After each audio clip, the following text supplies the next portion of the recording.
Hi, it's Rajani here. Welcome to Raj cook house. ಈ ವಿಡಿಯೋನಲ್ಲಿ ground nut rasam ಮಾಡ್ತಾ ಇದ್ದೀನಿ, ಅಂದರೆ ನೆನಗಡಲೆ ಸಾರು.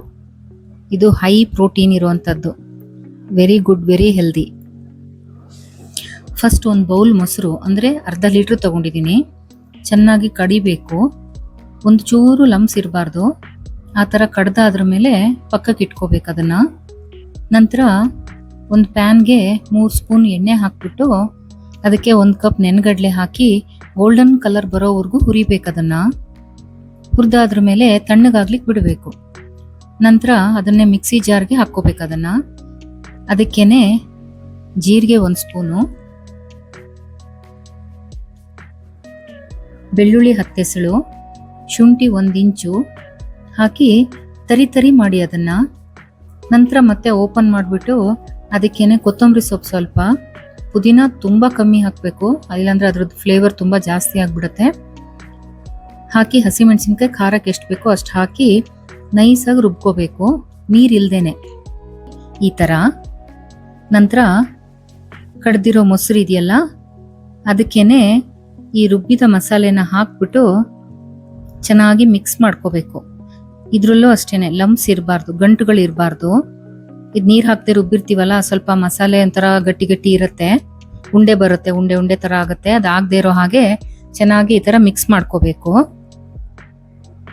ಒಂದು ಗಂಟುಗಳು ಇರಬಾರ್ದು ಅದರಲ್ಲಿ, ಇಲ್ಲಾಂದರೆ ಆಮೇಲೆ ಕುದಿವಾಗ್ಲೂ ಸತೆ ಉಂಡೆ ಹಾಗೆ ಸಿಗುತ್ತೆ. ಅದಕ್ಕೇನೆ ಈಗ ಒಂದು ಬಾಣಲಿಗೆ 3 ಸ್ಪೂನ್ ಎಣ್ಣೆ ಹಾಕಬೇಕು.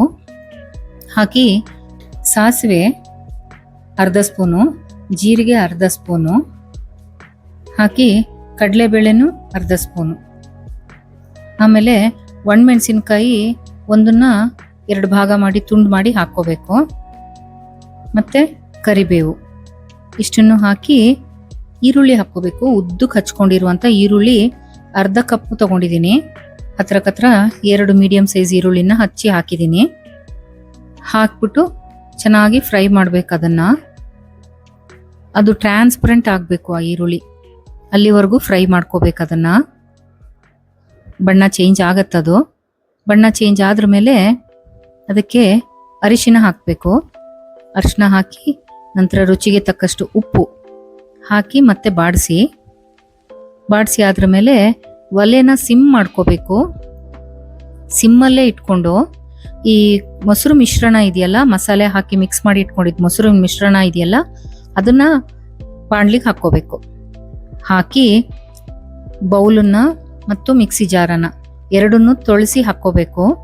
ಯಾಕಂದ್ರೆ ಅದಕ್ಕೆ ಚೆನ್ನಾಗಿ ನೀರು ಬೇಕು, ರಸಮ್ ಅಲ್ವಾ, ಅದಕ್ಕೇನೆ. ಕನ್ಸಿಸ್ಟೆನ್ಸಿ ನೋಡಿಕೊಂಡು ಮತ್ತೆ ಪುನಃ ನೀರು ಬೇಕಾದರೂ ಕೂಡ ಒಂದು ಸ್ವಲ್ಪ ನೀರು ಹಾಕ್ಕೋಬಹುದು. ನಾನು ಮತ್ತು ಮೇಲೆ 1 ಗ್ಲಾಸ್ ನೀರು ಹಾಕ್ಕೊಂಡಿದ್ದೀನಿ. ಹಾಕಿ ನೋಡಿ, ರಸಮ್ ಕನ್ಸಿಸ್ಟೆನ್ಸಿ ಈ ಥರ ಇರಬೇಕು. ಈಗ ಪ್ಲೇಟ್ ಮುಚ್ಚಿಬಿಟ್ಟು ಒಂದು ಚೆನ್ನಾಗಿ ಕುದಿ ಬರಬೇಕು, ಅದು ಚೆನ್ನಾಗಿ ಕುದಿ ಬರಬೇಕು.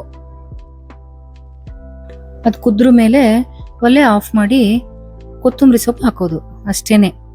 ಶೇಂಗಾ rasam ready. Please like, share and subscribe.